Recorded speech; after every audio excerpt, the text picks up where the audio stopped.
Hi guys, everybody wave please. Amy and Sandy and Eric, and I'm Seymour Segnet.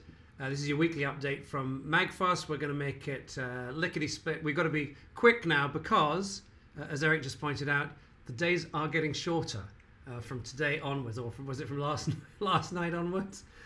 It feels like summer hasn't even started yet, but the days are getting shorter. We're going into those long winter nights now. So we're going to be as economical as we can with your time and jump straight into some questions. Questions please to hello@magfast.com. Hello@magfast.com. We do answer them as quickly as we can, but we have a small team, so bear with us if it takes a few hours to get back to you. All right, what do we got, Amy? So this week we've gotten quite a good number of product suggestions from our supporters. Excellent. Yeah, we like those. So I'd like to read some of those. One of them was from Jeffrey. He says it would be awesome if the wall charger had Wi-Fi controlled outlets that were Alexa compatible. Okay. And Paul said he backed a campaign that produced magnetic connections between the device and power data supply, which completely eliminates the need for the right cable. It's like a connection agnostic system. I actually know that, and I've got one here, so we'll look at that in a second. All right. Yeah. So he wants to know if we're planning that for the future as well. Okay. So those are great questions. I want to talk for a second about customer feedback. That's Amy, nice and big on the screen. You're big on the screen at the moment, Amy. Give them a big wave. There you go. But I wanted to, so the first thing is please keep the suggestions coming, and I also want to talk a little bit about product development and why it's so slow and hard. And this is one of the ways of looking at our job is how often we should say yes to new ideas, right? And our job, they say the same in the world of venture capital, right? When venture capitalists, they have to look at kind of 100 companies before they can say yes and invest in one of them. And our job is to say no almost all the time without being blind to the incredibly important things when they come in as yes. And here's the thing.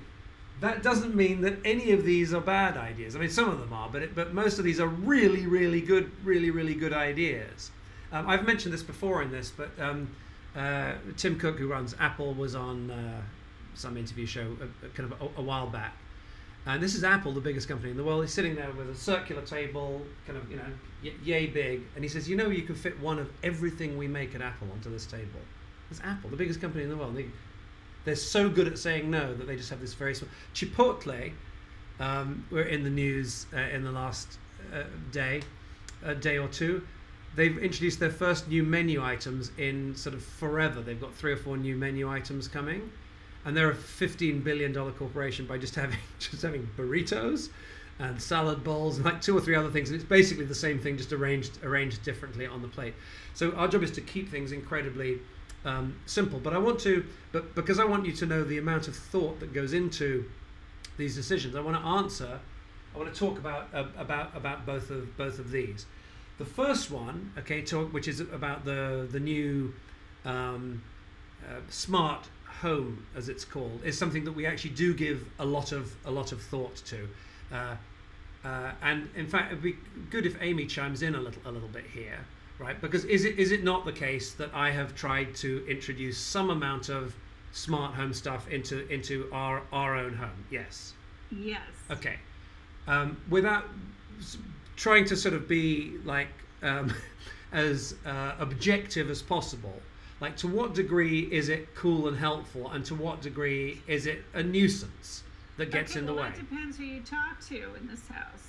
I mean, you're an early adopter type. Right. So for you love it. Well, okay. In most cases. Me? Not so much. I'm more pragmatic. I like to be able to go and turn a light on with the switch and not have to find my phone, get the app, and turn a light on. Right, exactly. Which is why we mostly don't have that. But even with the amount of, it's really easy to just grab the latest thing, You know this all the time. Just in terms of clothing, if anybody looks at their own wardrobe, there's the thing that like, oh my god, it seems like a good idea when I'm in the store. Wow, it's sparkly, or it's made out of leather, or it's you get home, and then most of it is never worn. And similarly, if you look around your house, in your garage, in your loft, or whatever, it's full of stuff that like you put the money down in a hurry. And we're trying to like the whole idea of MAGFAST is to have stuff that. Well, we're not rushing it. Oh boy, do you know that we're not rushing it? But that once you've got it, like when you've had it for 3 years, you're going to be like, my God, I'm glad I got that. This really, really, really rocks. And it's not true of most of the products that are out there. So let's come to the home automation stuff here.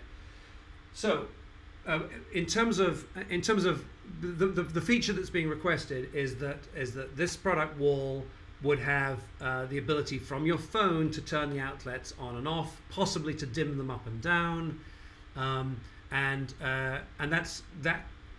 There are cases where that can be useful. We actually have some. I haven't got one nearby, but we have some from a manufacturer. We have 1 or 2 of the lights in this house do that, and in a couple of cases, it's a little bit helpful. Like we have one in the hall that kind of like if you get up in the middle of the night.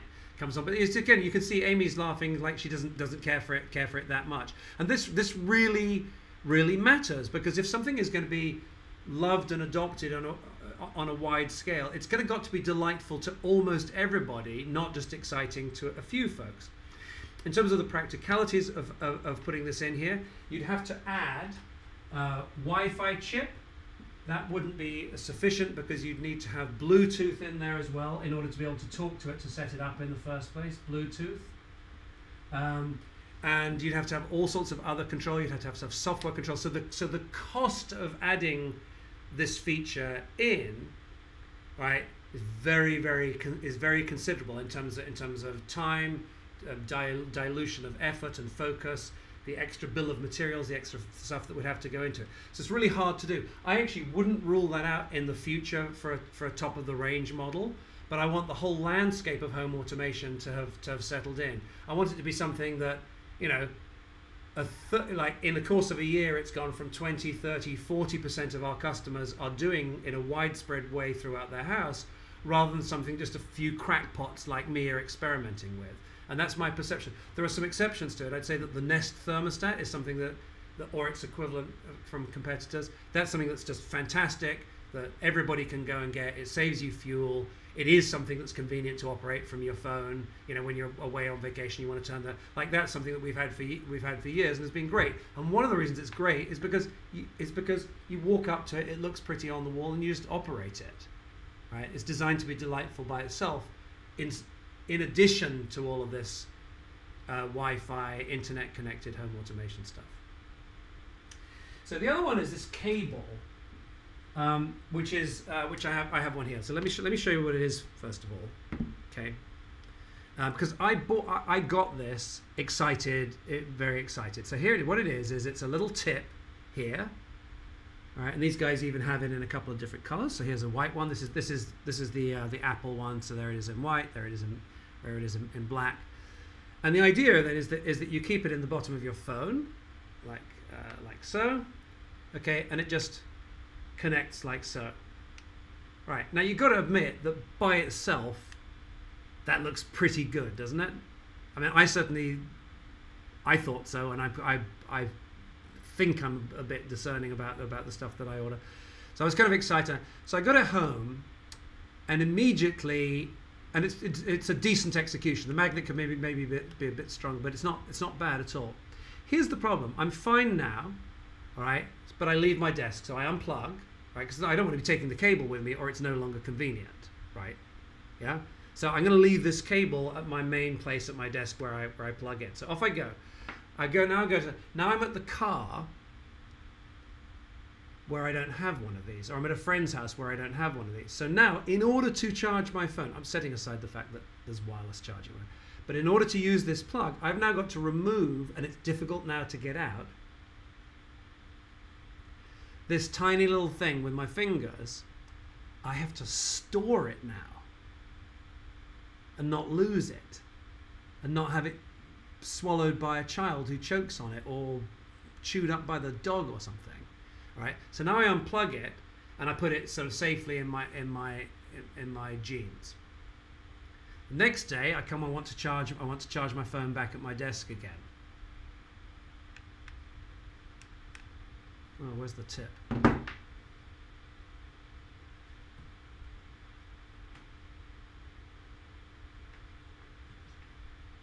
So you see the problem, right? It's really challenging. So this is terrific. If and now I'm looking for the tip just to finish the demo. Right there it is from my pocket. So the challenge here is this is fantastic if you commit to it right the way across your life. If you put it in every phone, in every single device, and you make sure that you have these cables absolutely everywhere, right? And even so, you've got the problem I just described if you're at a friend's house when you want to charge. And I was thinking about this a lot the other night because we raised this question kind of internally over the last couple of days before today's meeting. The challenge here is that they are introducing this magnetic standard into an existing standard. It's actually asking you to adopt a new standard in order to charge your phone. All right, and it's right with magnets. Okay, you say, well, isn't that the same as MAGFAST? Right. Well, the answer is no. We're not actually asking you to adopt any standard at all. If you want to use one of our products here, this is just a great, here's MAGFAST Life. This is just a great power bank. It's got a built-in cable, right? You choose the cable you want for your phone type. It's got a built-in cable. You can swap the cable if you want to. Powers with USB, micro USB on the bottom. It's got USB-C and USB-A on the outside. There's zero compromise. You can just buy one of these and it'll be the best charger that you own. Oh, if you go ahead and get more of them and you start combining them, right, then it's fantastic. But there's no need to commit to more than one. And it's a sort of subtle distinction, but it's a huge difference. So I wanted to give you guys an indication of the amount of thought that goes into this section of the pie, all right? Because it's a lot. It's really hard to do. Now, I want to give you an example from here, and it is insane how important this was. This is a suggestion from actually quite a few years ago when Amy and I first got into this, when we came up with the original design that now has over a couple of different companies and this, that, and the other has now merged, has now morphed, I should say, into the product that you're going to get as Wall. And it's this. We have the interchangeable tips. By the way, a lot of people say, well, when I get the free one, do I get the tips? No, because the thing is that nowadays people could be using this in any number of, most people, a couple of years from now, no one's going to be using the tips. The tips would be stupid a few years from now. Why would you do that when you could charge wirelessly like this? Or as Eric pointed out, turn it upside down, charge wirelessly like this if you have upside down outlets. Okay?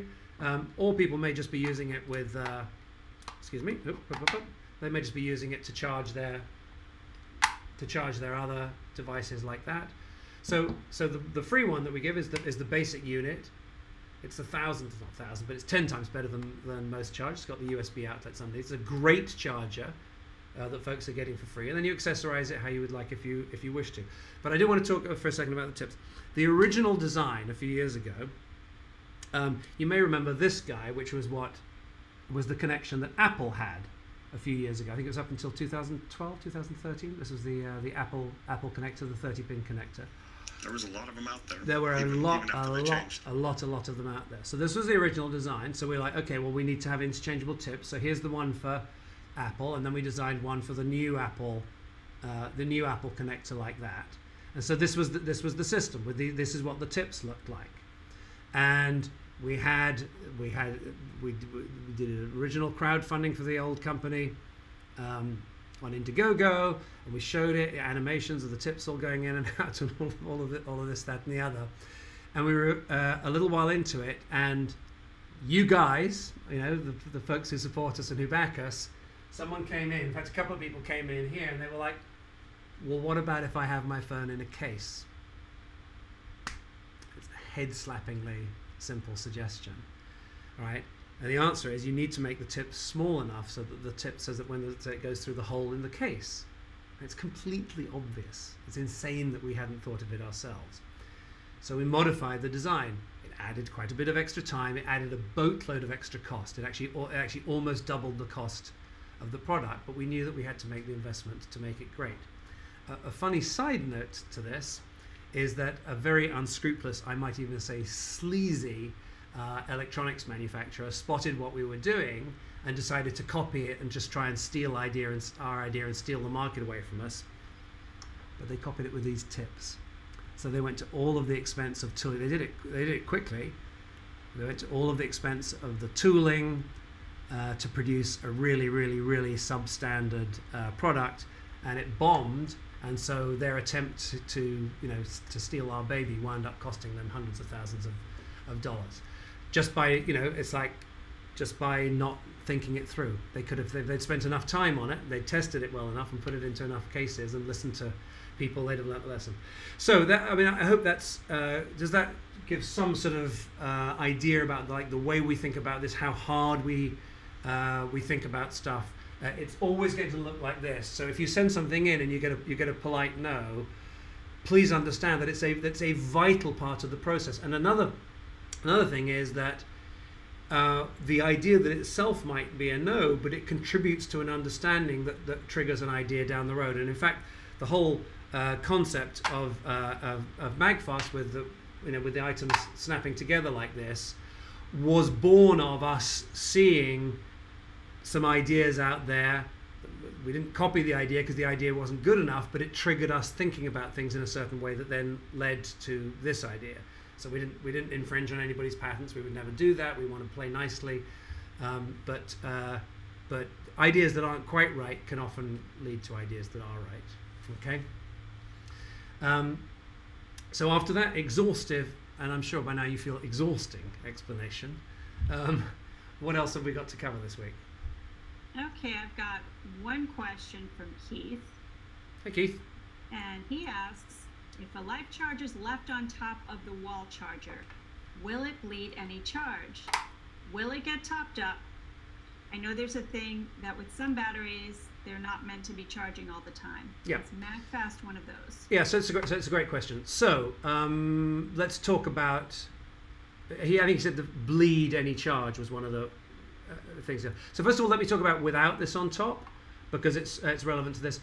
These chargers, every charger that's left plugged in has what's called vampire current. So it uses a little bit of current just to be there available to be used.